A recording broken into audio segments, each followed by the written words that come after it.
ପିଲାମାନେ ମୋ ଫୁଟା ଡଙ୍ଗାର କାହାଣୀର ଲେଖକ ହେଉଛନ୍ତି କିଏ ନା ଫତୁରାନନ୍ଦ। ତାଙ୍କରି ଉପରେ ହିଁ କୋଶ୍ଚିନ୍ ଆସିବ ହେଲା, ଯାହାକି ଆପଣମାନଙ୍କୁ ପଢ଼ିକି ଯିବାକୁ ପଡ଼ିବ। ଲଙ୍ଗ କୋଶ୍ଚିନ୍ ଆସିବ ଏବଂ ସର୍ଟ କୋଶ୍ଚିନ୍ ମଧ୍ୟ ଆସିବ ତମର, ତମେମାନେ ପଢ଼ିକିନି ଯିବ। ଯାହାର ବି ଯଦି PDF ଦରକାର ଅଛି ଟେଲିଗ୍ରାମରେ ଜଏନ୍ ହୋଇକିନି କହିପାରିବ, ତ PDFର ଲିଙ୍କ ବି ମୁଁ ମଧ୍ୟ ଦେଇଦେବି। ଓକେ, କିଛି ନାହିଁ, ଦେଖିବା ତାଙ୍କରି ଉପରେ ହିଁ ଦେବ। ତ ତାଙ୍କରି ଉପରେ ଦେଇଥିବ ତାଙ୍କର ଭବିଷ୍ୟତ କିପରି ଥିଲା, ତାଙ୍କର ସ୍କୁଲ ଜୀବନ କିପରି ଥିଲା, ଏମିତି ସବୁ ଦେଇଥିବ କୋଶ୍ଚିନ୍ ହେଲା। ତାଙ୍କର ଫତୁରାନନ୍ଦଙ୍କ ଉପରେ ହିଁ ଦେବ, ସମସ୍ତେ ଲେଖିବ ହେଲା। ଦେଖ ଲେଖ ଓ ପରିଚିତ ଦେବ। ଦେଖ ଲେଖ ଓ ପରିଚିତ ଆମେ ଦେଖିଦେବା ମେନ୍ କଥା, କାହିଁକିନା ଆକୁ ଆମେ ଯଦି ମନେ ରଖିଦେଲେ ତାହେଲେ ଭଲ ହେବ ଲେଖିବା ପାଇଁ ହେଲା। ଦେଖ ତାପରେ ଦେଖ କ'ଣ ଦେଇଛି ନା ଓଡ଼ିଆ ସାହିତ୍ୟ ଆକାଶରେ ଜଣେ ପରିଚିତ ବ୍ୟକ୍ତିତ୍ୱ ହେଉଛନ୍ତି ଫତୁରାନନ୍ଦ। ତାଙ୍କର ଅନ୍ୟ ନାମ ଶ୍ରୀଯୁକ୍ତ ରାମଚନ୍ଦ୍ର ମିଶ୍ର। ତାଙ୍କର ଯଦି ଅନ୍ୟ ନାମ କ'ଣ ନା ଶ୍ରୀଯୁକ୍ତ ରାମଚନ୍ଦ୍ର ମିଶ୍ର, ମନେ ରହିଲା ସମସ୍ତଙ୍କ।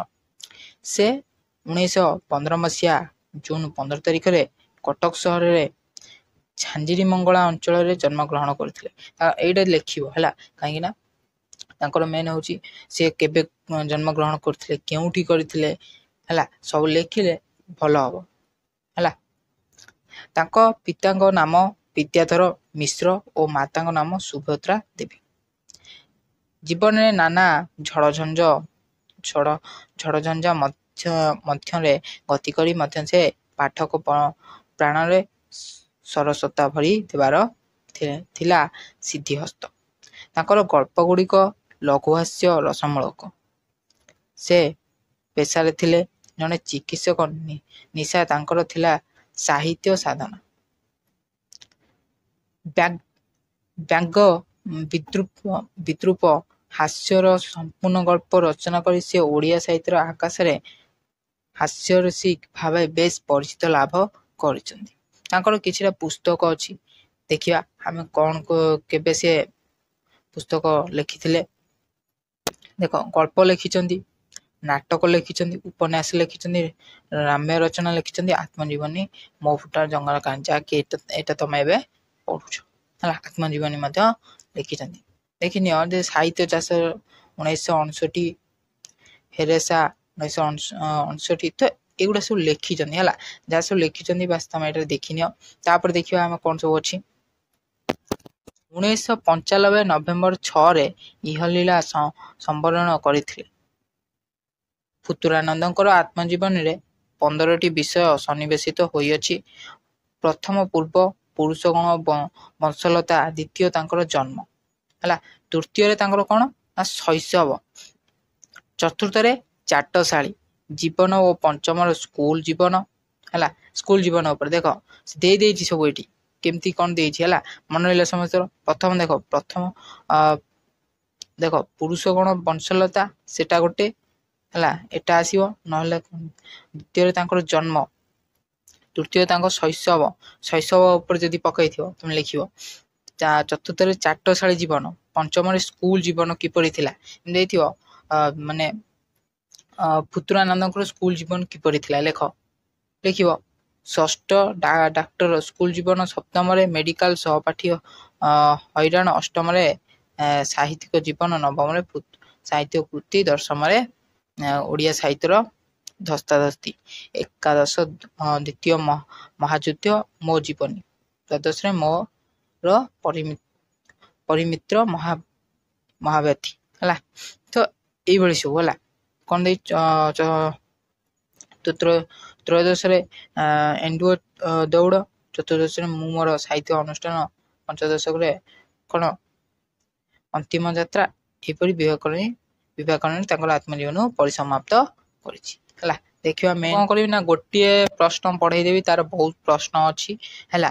ଗୋଟିଏ ଯେଉଁଟା ଇମ୍ପୋର୍ଟାଣ୍ଟ ମୁଁ ସେଇଟା କହିଦେଉଛି, ଆଉ ଯେଉଁଗୁଡ଼ା ବି ଅଛି ମୁଁ ତାର ଫଟୋ ଉଠେଇକିନି ସ୍କ୍ରିନସଟ୍ PDF ବା ଆମର ଟେଲିଗ୍ରାମ ଚ୍ୟାନେଲରେ ମୁଁ ଅପଲୋଡ଼ କରିଦେବି। ଯେଉଁମାନେ ଟେଲିଗ୍ରାମରେ ଜଏନ୍ ହୋଇନା ଆଉ ସେମାନେ ଜଏନ୍ ହୋଇକିନି ସମସ୍ତେ PDF ବି ଡାଉନଲୋଡ଼ କରିପାରିବେ ହେଲା।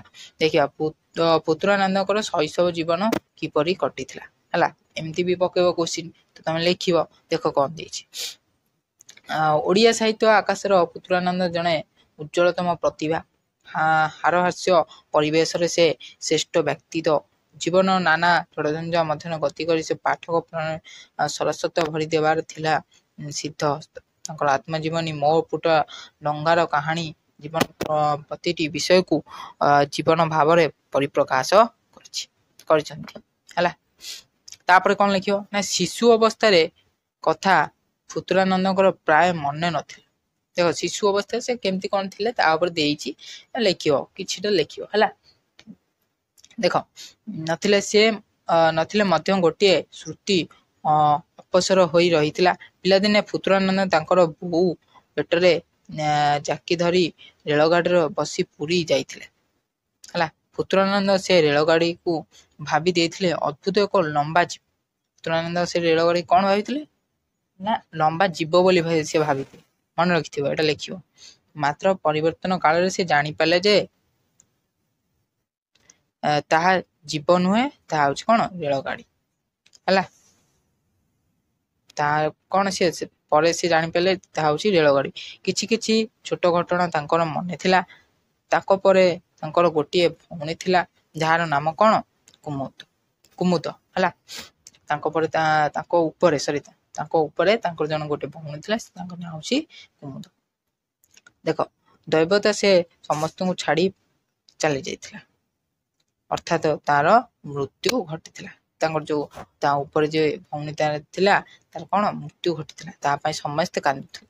ପୁତୁରାନନ୍ଦ ଯେତେବେଳେ ପଚାରିଲେ ଯେ କାହିଁକି ସମସ୍ତେ କାନ୍ଦୁଛନ୍ତି, ତାପରେ ଦେଖ କ'ଣ କହୁଛନ୍ତି, ସମସ୍ତେ କାହିଁକି କାନ୍ଦୁଛନ୍ତି ପଚାରୁଛନ୍ତି ପୁତୁରାନନ୍ଦ।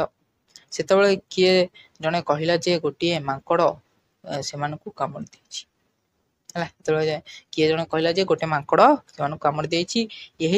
ଏହା ଶୁଣି ପୁତୁରାନନ୍ଦ ବୁଝି ଯାଇଥିଲେ। ଥରେ ପୁତୁରାନନ୍ଦଙ୍କ ସାନ ଭଉଣୀ ସାବିତ୍ରୀ ରାତିରେ ଶେଯରେ ଦୁଇ କରିଦେଇଥିଲା। ପୁତୁରାନନ୍ଦ ନ ଜାଣିପାରି ତା ଉପରେ ଗଡ଼ି ଯାଇଥିଲେ, ଯାହାଫଳରେ ସେ ଯେତେ କାନ୍ଦିଲେ ମଧ୍ୟ କେହି ତାକୁ ଧରୁ ନଥିଲେ।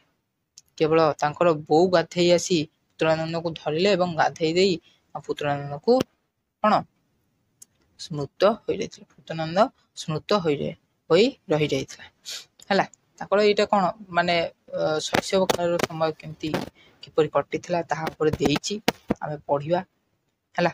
ଦେଖ କ'ଣ ସବୁ ଲେଖା ହେଇଛି। ଟେଲିଗ୍ରାମରେ ମୁଁ ମୋତେ ଛାଡ଼ିଦେବି, ଆଉ ଯେଉଁ ଗୁଡ଼ା କୋଶ୍ଚିନ୍ ରହିଲା ତମେ ସବୁ ଦେଖିନେବ ହେଲା। ତାପରେ ଦେଖ ପିଲାମାନେ ଦୁଧ ଭାତ ଖାଇ ପୁତୁରାନନ୍ଦ ଖୁବ୍ ମୋଟା ହୋଇଯାଇଥିଲେ। ତେଣୁ ସେ ସମସ୍ତେ ତାଙ୍କର କହୁଥିଲେ ଯେ କିପରି ପାଠ ପଢ଼ିବ, କିପରି ଚଳପ୍ରଚଳ ହେବ, ଯାହାଫଳରେ ତାଙ୍କର ବୋଉ ତାଙ୍କ ଉପରେ ଛେପ ପକାଇ ଦେଉଥିଲେ ହେଲା। ପୁତୁରାନନ୍ଦଙ୍କ ବୁଢ଼ା ବାପା ହରକୃଷ୍ଣ ମିଶ୍ର ଖାଇ ବସିବା ବେଳେ ପୁତୁରାନନ୍ଦଙ୍କୁ ପାଖରେ ବସାଇ ଖୁଆଇ ଦିଅନ୍ତି। ହାତରେ ଦୁଧ ଗୋଳାଇବା ବେଳେ କିଛି ଅଂଶ ସେଥିରେ ଗୋଳାଇ ହୋଇଯାଉଥିଲା। ଫଳରେ ପୁତୁରାନନ୍ଦ ଭାବୁଥିଲେ ଯେ ଜେଜେ ତାଙ୍କୁ ସର ନ ଦେଇ ସବୁ ଏକା ଖାଇଦେଉଛନ୍ତି ହେଲା। କ'ଣ ଭାବୁଥିଲେ ତାଙ୍କର କ'ଣ ତାଙ୍କୁ ସର ନ ଦେଇ ସେ ଏକା ଖାଇଯାଉଛନ୍ତି ହେଲା। ତ ଏଇଭଳି ସବୁ ରହିଛି ତାଙ୍କର ପିଲାଦିନ ହେଲା। ଦେଖ କୋଉଭଳିଆ ସବୁ ଦେଇଛି, ଖାଲି ଜଷ୍ଟ ପଢ଼ିଦେବ, ପୁରା ଲେଖିବ ଆରାମସେ ହେଲା। ତେଣୁ ସେ ଅଧ୍ୟକ୍ଷରୁ ଉଠି ଜେଜେଙ୍କୁ ଢେଲା ମାରିବା ବୋଲି ଏକ ଠେଲା ଧରି ଘର ପାଖରେ ଛିଡ଼ା ହୋଇଥିଲେ, ଯାହାଙ୍କୁ ଜେଜେମା ଦେଖି ସମସ୍ତେ କହିଥିଲେ। ଫଳରେ ବୁଢ଼ା ବାବା ହସି ହସି ତାଙ୍କ ପିଠିକୁ ଆଉଁସି କହିଥିଲେ। କ'ଣ କହିଥିଲେ ନା ଏଇ କଥା ତ କାଲିଠୁ ଆଗ ମୁଁ ଦେବି। ତା ଜେଜେ କ'ଣ କହିଲେ ନା ଏଇ କଥା ତ କାଲିଠାରୁ ଆଗ ମୁଁ ଦେବି ହେଲା। ବୁଢ଼ା ବାପାଙ୍କର ବଡ଼ ପୁଅଙ୍କର ପୁତୁରାନନ୍ଦ ବଡ଼ ପୁଅ ହୋଇଥିବାରୁ ସେ ଖୁବ୍ ଗେହ୍ଲା ହୋଇଯାଇଥିଲା। ସେ ତାଙ୍କ ହାତ ଏବଂ ଗୋଡ଼ରେ ଖଡ଼ୁ, ଅଣ୍ଟାରେ ଅଣ୍ଟାସୂତା, କାନରେ ଫାଶିଆ ଏବଂ ବେକରେ ଗୋପ ଲଗାଇଥିଲେ। ସେ ସବୁ ଚାକରମାନେ ବାରମ୍ବାର କାଖେଇ ପକାଉଥିଲେ। ତାଙ୍କର ଯେଉଁ ଚାକରମାନେ ଥିଲେ। ପୁତୁରାନନ୍ଦଙ୍କ ପିଲାଦିନ ଶ୍ରେଷ୍ଠ ଆକର୍ଷଣ ଥିଲା ତାଙ୍କ ବୋଉ।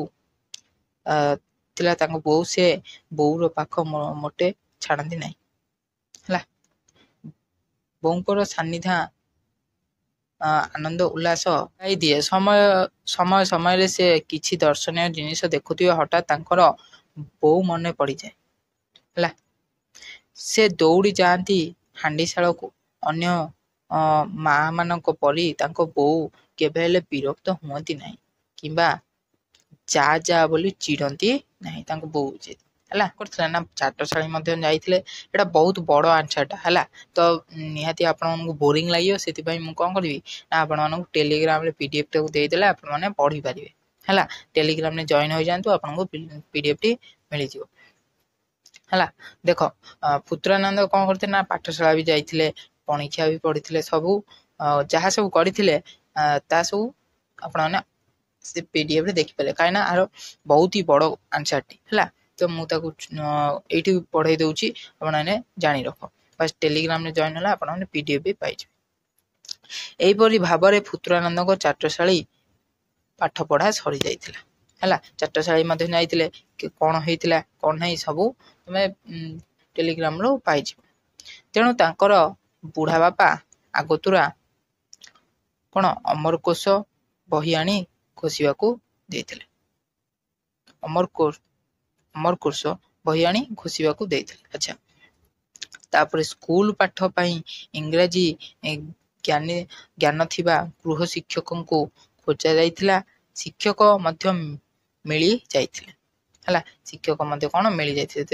ସ୍କୁଲ ପାଠ ପାଇଁ ଇଂରାଜୀ ଜ୍ଞାନ ଶିକ୍ଷକକୁ ସେ ଖୋଜିଥିଲେ, ଇଂରାଜୀ ଶିଖିବେ, ତ ସେଥିପାଇଁ ଶିକ୍ଷକ ବି ମିଳି ଯାଇଥିଲେ।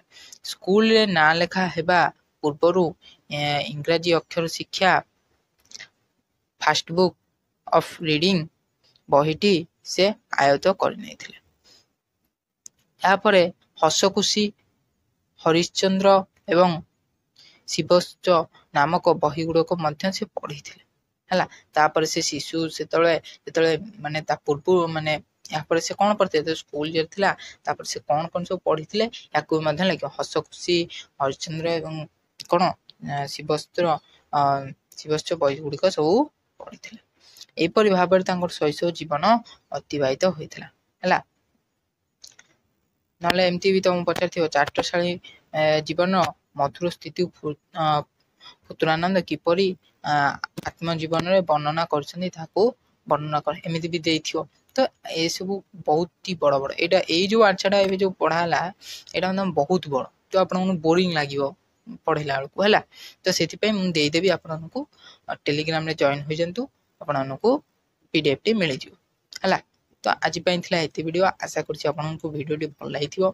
ଭିଡିଓଟି ଯଦି ଭଲ ଲାଗିଥିବ ତାହେଲେ ଭିଡିଓକୁ ଲାଇକ୍ କରିବେ, ଚ୍ୟାନେଲକୁ ଏଇଭଳି ଆଗକୁ ଭିଡିଓ ଦେଖିବା ପାଇଁ ଚ୍ୟାନେଲକୁ ସବସ୍କ୍ରାଇବ କରିବେ।